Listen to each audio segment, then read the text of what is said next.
12 तारीख का जो आयोजन हो रहा है उसमें आपने देखा है कि जो मुख्य आयोजन करता है वो लगातार आदिवासियों की अस्मिता को ठेस पहुंचाने का काम किए हैं।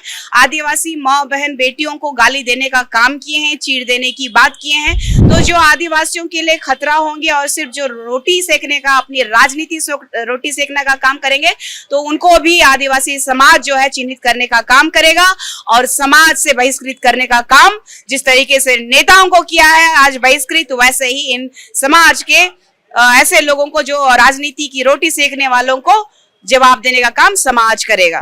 10 विधायक हैं, उनको मैं कहती हूँ कि असंवैधानिक तरीके का बात करना बंद कीजिए, क्योंकि ये झारखंड राज्य जो है विभिन्न वर्गों के लोग, विभिन्न समुदाय के लोगों के द्वारा ये झारखंड राज्य का निर्माण किया गया है। महज में 15 साल में झारखंड आंदोलनकारी की बेटी और झारखंड आंदोलनकारी के रूप में 15 साल में मैंने केस मुझ पे हुआ था और झारखंड के परिप्रेक्ष्य में मैंने लगातार देखा है, धरातल स्तर पे देखा है कि आदिवासी समुदाय जो होता है एक बार जो ठान लिया उसके बाद किसी के बाप की नहीं सुनता है। आदिवासी भी भली भांति समझते हैं कि आदिवासियों का इतिहास बहुत गहरा है, चाहे वो मुगल हो, चाहे वो अंग्रेज हो, चाहे असामाजिक तत्व जो कि इस देश के प्रति, जो इस राज्य के प्रति रहे हैं, उनको मुंह तोड़ जवाब देने का काम ये आदिवासी समुदाय ने किया है। ये जानते हैं आदिवासी नेता भी।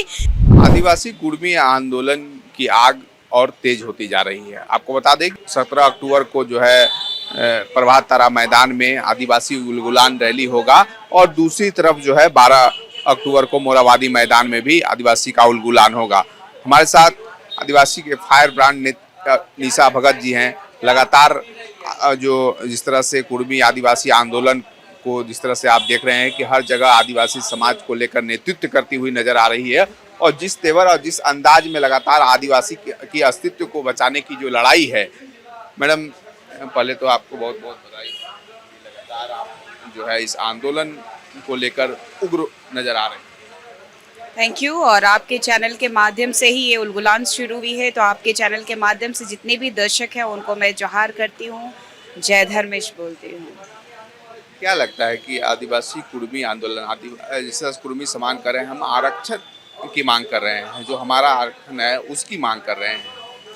देखिए, संवैधानिक तरीके से लगातार उन लोगों ने अपनी मांग को रखी है। वो दो तरह की राजनीति कर रहे हैं। एक तो लोगों को गुमराह करके, चूँकि कुर्मी समुदाय जानता है, खतियान में भी है कि वो कुर्मी नहीं कुर्मी है और ये शिवाजी के वंशज हैं, लवकुश के वंशज हैं। इनको गुमराह करने की कोशिश की जा रही है। मैं केंद्र सरकार से ये मांग करती हूँ कि शैक्षणिक और ये फिनेंशियली और हर स्तर पे आदिवासियों के हर स्तर से ये लोग काफ़ी संपन्न है। जो संवैधानिक तरीके से ओबीसी में ये BC1 के एक्सट्रीम बैकवर्ड कैटेगरी में जो अत्यंत पिछड़ा वर्ग में ये लोग, वहाँ से इनको रिमूव किया जाए और इनको सामान्य में रखा जाए, ताकि इनका जो जिस तरीके से आदिवासियों के प्रति जो इनका भेदभाव दिख रहा है, चूँकि आप लगातार देख रहे हैं कि किस तरीके से आदिवासी समुदाय के लोगों को ये नीची जाति का कह के संबोधित करने का काम लगातार इस झारखंड राज्य में किए हैं। सबसे बड़ी बात है कि हमारे समुदाय के लोगों को ये निम्न स्तर के समझते हैं। हमारे लोगों को गाली गलौज के माध्यम से ये लोग पुकारते हैं, हमें सम्मान की दृष्टि से नहीं देखते।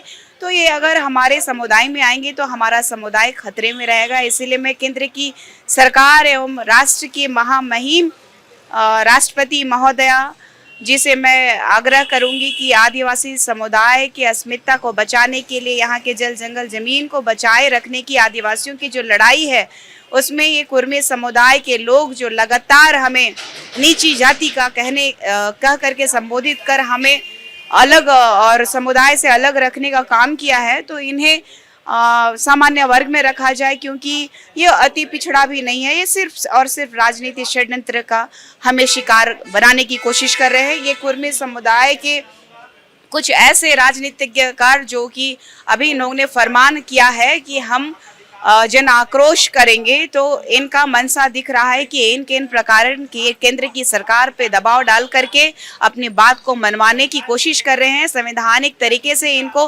2004 में और 2015 में TRI की रिपोर्ट ने भी इनको नकार दिया है कि ये आदिवासी समुदाय से नहीं आते हैं।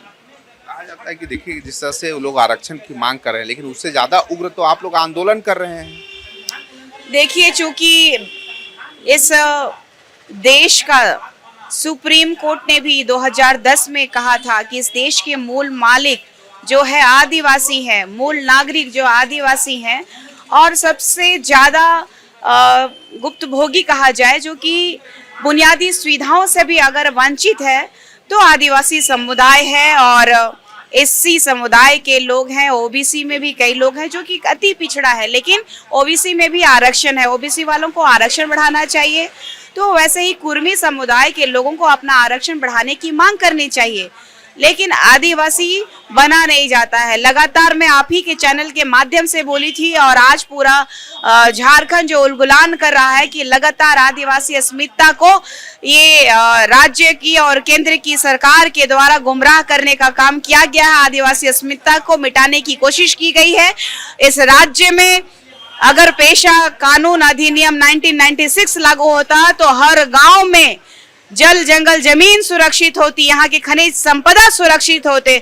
यहाँ झारखंड राज्य में सिर्फ गुंडे मवालियों का अड्डा बन गया है, जो ठेकेदारों का अड्डा बन गया है, जो कि यहाँ की संपत्ति को लूटने का और आदिवासी समुदाय को इन किन प्रकार किसी भी तरह चोट पहुंचाने का इनका जरिया बन गया है। राजनीति का शिकार लगातार आदिवासी समुदाय हो रहा है, और मैं इस राज्य की और केंद्र की सरकार को चेताना चाहती हूँ, ना हमारे पास धर्म की कोड है, ना ही हमारे आदिवासी समुदाय के लोग जल जंगल जमीन सुरक्षित कर पा रहे हैं। लगातार हमारा अस्मिता का हनन हो रहा है। तो इस बार जो है सड़कों पे उतरा है आदिवासी समुदाय, और जनसैलाब जो है दिख रहा है अपनी रक्षा के लिए, अपने अस्मिता की रक्षा के लिए आदिवासी समुदाय आज रोड पे दिख रहा है। दूसरी तरफ देखा जाए कुर्मी समुदाय के आंदोलन में जो है कुर्मी समाज के नेता उसके साथ हैं, जेकेएलएम के नेता हों, आजसू के सुप्रीमो सुदेश महतो हों, लेकिन आदिवासी समाज के आंदोलन में आदिवासी के कोई बड़े नेता इसमें दिख नहीं रहे हैं अभी तक।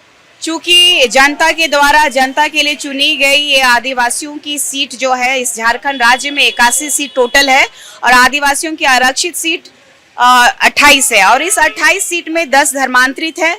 ना धर्मांतरित जो हमारे सीट पे है वो बोल रहे हैं, ना ही हमारे आदिवासी समुदाय के जो लेजेंड पर्सन है वो कह रहे हैं, क्योंकि वो जानते हैं कि अब तक वो चुप रहे और इतना गहरा और सेंसिटिव मुद्दा जो उठा है, तो लगातार राजनीतिज्ञों के द्वारा जो ठगने का काम किया है, इनको भी डर है कि आदिवासी समुदाय जो होता है एक बार जो ठान लिया उसके बाद किसी के बाप की नहीं सुनता है। आदिवासी भी भली भांति समझते हैं कि आदिवासियों का इतिहास बहुत गहरा है, चाहे वो मुगल हो, चाहे वो अंग्रेज हो, चाहे असामाजिक तत्व जो कि इस देश के प्रति, जो इस राज्य के प्रति रहे हैं, उनको मुंह तोड़ जवाब देने का काम ये आदिवासी समुदाय ने किया है। ये जानते हैं आदिवासी नेता भी कि अगर हम अभी बोलेंगे तो पहले क्यों नहीं बोला, ये वाली बात आ जाएगी। और लगातार आदिवासियों का समुदाय को छलने का काम इन्हीं जनप्रतिनिधियों ने किया है, और अगर ये लोग हमारे फेवर में होते तो आज तक 25वां साल होने को है और हमारा झारखंड राज्य में पेशा अधिनियम कानून लागू नहीं है। सीएनटी स्पीटी एक्ट का लगातार उल्लंघन हो रहा है, जो भूमि का संरक्षण होना चाहिए सरकार के माध्यम से, लेकिन लगातार ये सरकार के माध्यम से हमारी भूमि को छीनने का काम किया जा रहा है। तो आदिवासी सभी तरफ से त्रस्त है, और इस बार त्रस्त होकर के आप देखिएगा पंचायत स्तर पे भी मुखिया से लेकर के सभी जनप्रतिनिधि जनता को परेशान करते हैं, ब्लॉक में परेशान करते हैं, थाने में परेशान करते हैं। जबकि कोई भी महिला या पुरुष जो आदिवासी समुदाय में अगर प्रहार होता है, गाली गलौज भी होता है, तो इससे पहले का प्रकरण देख लीजिएगा कि हमें आदिवासी समुदाय के लोगों को लौटा दिया जाता था। हमारे आदिवासी समुदाय को शुरू से, आज से देश की आजादी से पहले से लगातार शोषण होना पड़ा है। कभी माओवादी के तौर पे, कभी हम लोगों को जंगल वाला कह के मार दिया जाता था।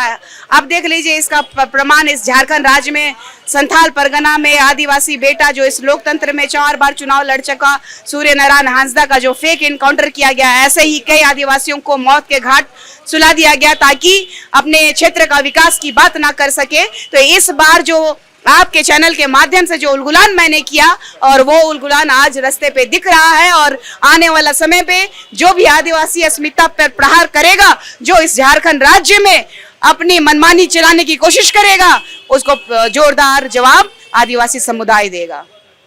सरकार भी तो आप ही की है। देखिए, जब जनता के द्वारा सरकार चुनी गई होती है और सरकार के द्वारा जनता का कार्य नहीं कर रहा होता है तो जनता को विपक्ष का काम करना पड़ता है। और जनता अब जाग चुकी है कि लगातार जो आदिवासी समुदाय को बुनियादी सुविधाओं के लिए भी ठगा गया है, चाहे शिक्षा की व्यवस्था की कहिए या फिर स्वास्थ्य की व्यवस्था कहिए, पुल पुलिया आज तक नहीं है गांव तक पहुंचने के लिए।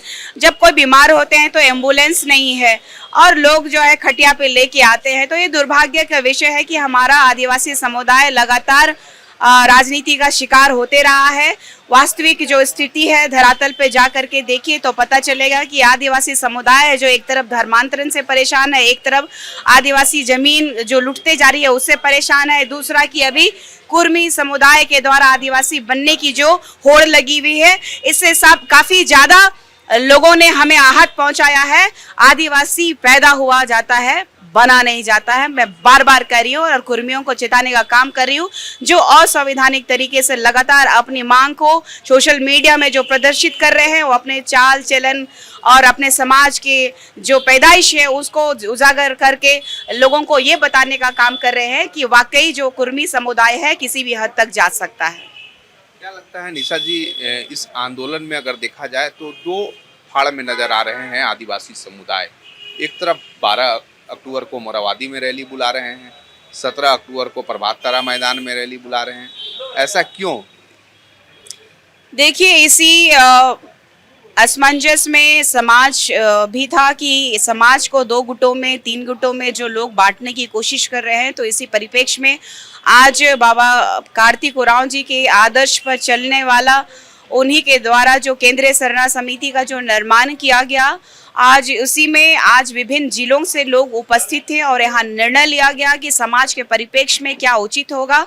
तो हमने सभी ने निर्णय लिया है कि 17 तारीख के कार्यक्रम में हम लोग प्रखरता से सभी लोग मौजूद रहेंगे और आदिवासी एकजुटता को दिखाने का प्रमाण देंगे। क्योंकि 12 तारीख का जो आयोजन हो रहा है उसमें आपने देखा है कि जो मुख्य आयोजन करता है वो लगातार आदिवासियों की अस्मिता को ठेस पहुंचाने का काम किए हैं, आदिवासी माँ बहन बेटियों को गाली देने का काम किए हैं, चीर देने की बात किए हैं।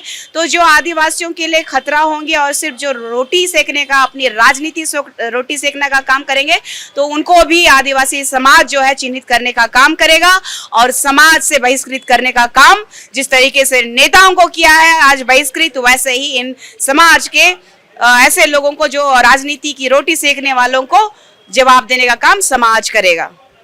समाज के नेता कर रहे हैं, अपना हक और अधिकार हम लोग लेकर रहेंगे क्योंकि कई लोगों ने उनकी शहादत भी दी है और पहले से उनकी सूची है। देखिए, इन लोगों का जो चाल चरित्र दिख रहा है कि सिर्फ और सिर्फ जो है उन्हीं के समुदाय के द्वारा झारखंड आंदोलनकारी में शामिल होकर के झारखंड अलग करवाए हैं। तो उनकी मिथ्या को और जितने भी 10 विधायक हैं उनको मैं कहती हूँ कि असंवैधानिक तरीके का बात करना बंद कीजिए। क्योंकि ये झारखंड राज्य जो है विभिन्न वर्गों के लोग, विभिन्न समुदाय के लोगों के द्वारा ये झारखंड राज्य का निर्माण किया गया है। महज में 15 साल में झारखंड आंदोलनकारी की बेटी और झारखंड आंदोलनकारी के रूप में 15 साल में मैंने केस मुझ पे हुआ था और झारखंड के परिप्रेक्ष्य में मैंने लगातार देखा है, धरातल स्तर पे देखा है कि किस तरीके से राजतंत्र हमें ठगने का काम किया है।